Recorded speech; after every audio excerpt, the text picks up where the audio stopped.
everyone, welcome back to the channel.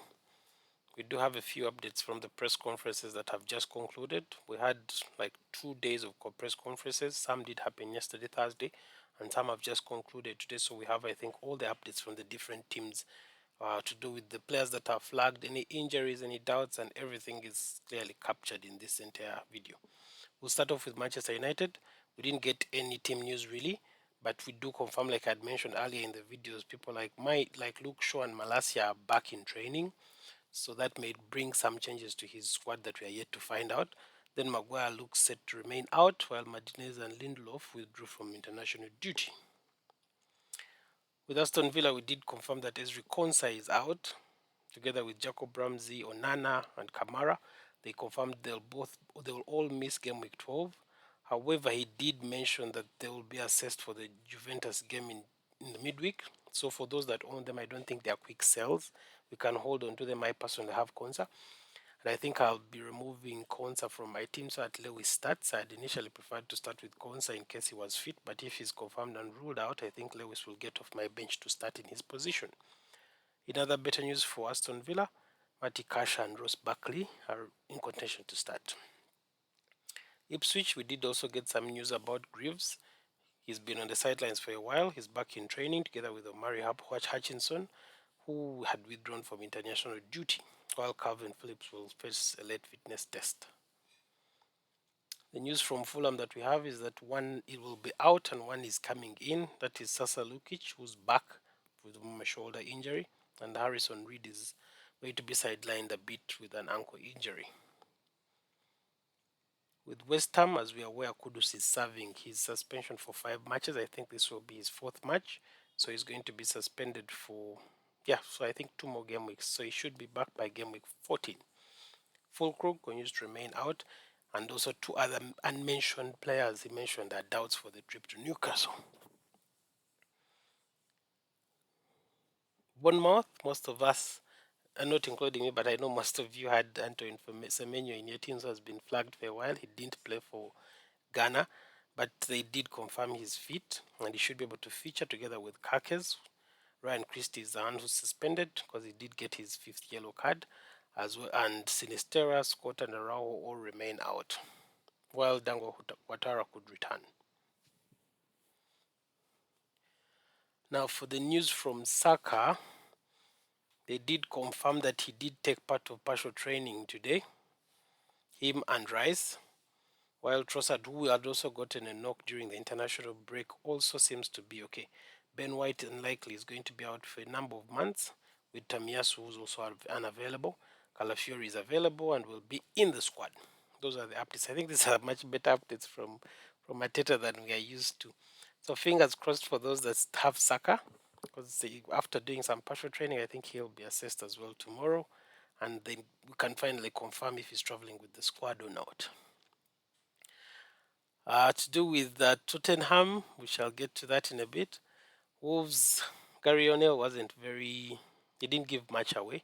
All he did confirm was that Santiago Bueno would be in the squad, and little was given about any other players in his team, but I do believe most of them should be good to go. Just a few of them to be checked on.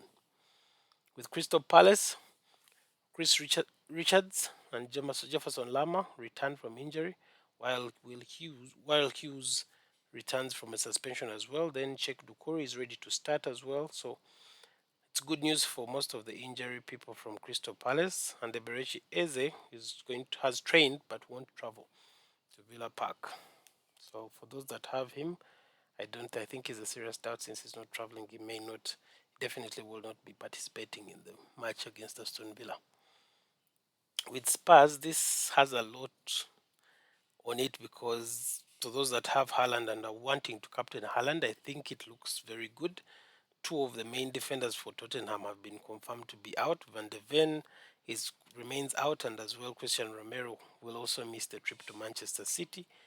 So we'll wait to see what makeshift defense they'll put up. So clearly the Man City and Tottenham game should be a good game of a number of goals. And those that have Haaland, I think your chances are looking very good. Bentancur will also begin to serve his 7-match ban. That is it from obviously Richarlison, and Odobe remain out as well. Though there is some news about Manchester City as well that we shall get to as well later, which is here. Kovacic, who has been at least trying to fill the Rodri role, has also been confirmed that he has an injury and he'll be out for between 3 weeks to a month, according to Pep. However, Stones, Akanji, both have trained well yesterday, and Ake as well is coming back to training. Foden and Grealish have been pictured in training, though those that are confirmed to be out are Rodri, Bob, and Diaz. Those going to be out. So without that midfield cover, you wonder which position, for example, someone like Lewis will take on. That is something we are yet to see, because their midfield continues to be exposed without Kovacic and without Rodri. The clean sheets may not come in, but going forward, being that they're facing Spurs, who are going to also be really open in the back, I think the goals will be coming for Haaland as well. That's a good sign for him. That's it, I think, from the press conferences for today. So we're going to go through the press conferences of yesterday.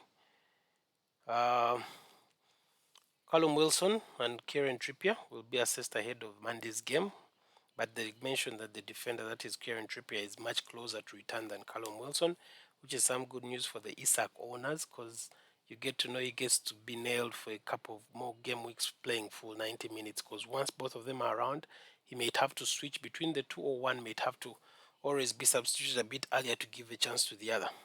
While Crafts will be out for 6 to 8 game weeks since he needs to after undergoing surgery. The news about Liverpool is that we did confirm Trent is out of game week 12, because he didn't train. He has not been in training. He has not trained with the team. Virgil is all good. Harvey Elliott has also returned in training. Alisson, Jota, and Chiesa remain sidelined. So I do not think Trent is going. For those that have him, I think he's a sell, really.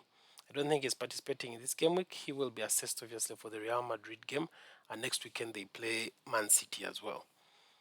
Alisson as well. For those that have Kelleher, clearly is out. Is still in for this game week 12, and then after that, I think he's to be assessed, because Alisson is back in training, though he was still just training with the goalkeeping coach and hasn't yet trained with the team entirely.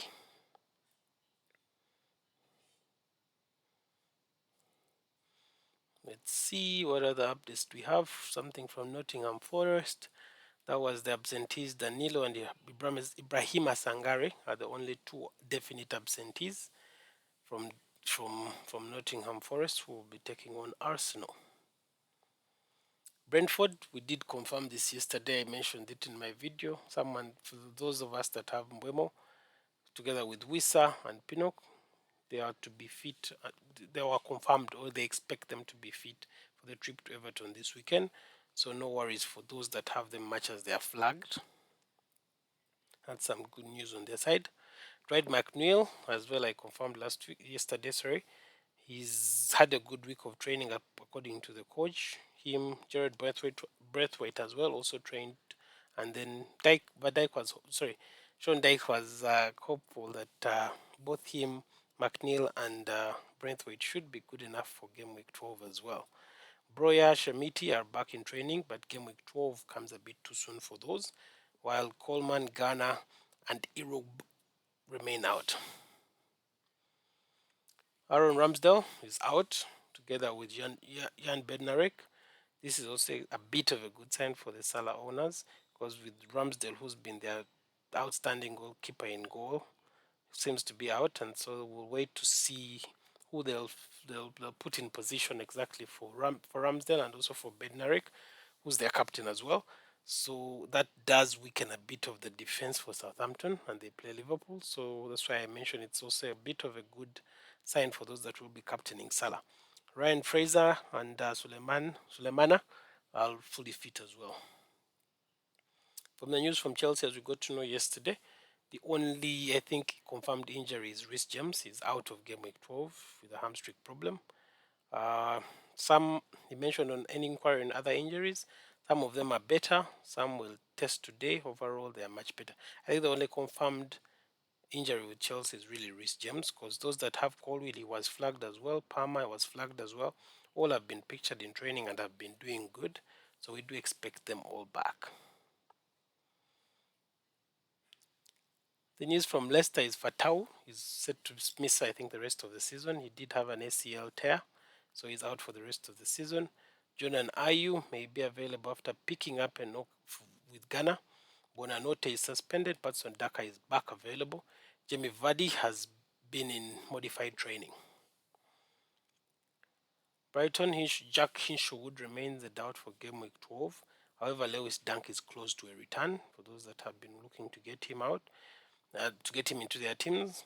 Fadi Kadioglu looks to be is going to be sidelined, but Hasler is more positive about Yassin Ayari and Tariq Lamptey. Adam Webster should be nearing his return. It's only match fitness that is to be assessed for his case. I think that pretty much covers all our updates from the different Premier League managers all over, and we should be good. So you can begin to lock in your teams. The deadline is tomorrow. We do have an early kickoff of Chelsea versus Leicester. So you do need to start locking in your teams with the recent updates on all the different players. I think we've gotten enough on most of our players that are flagged. I'll catch you next time. FPL responsibly.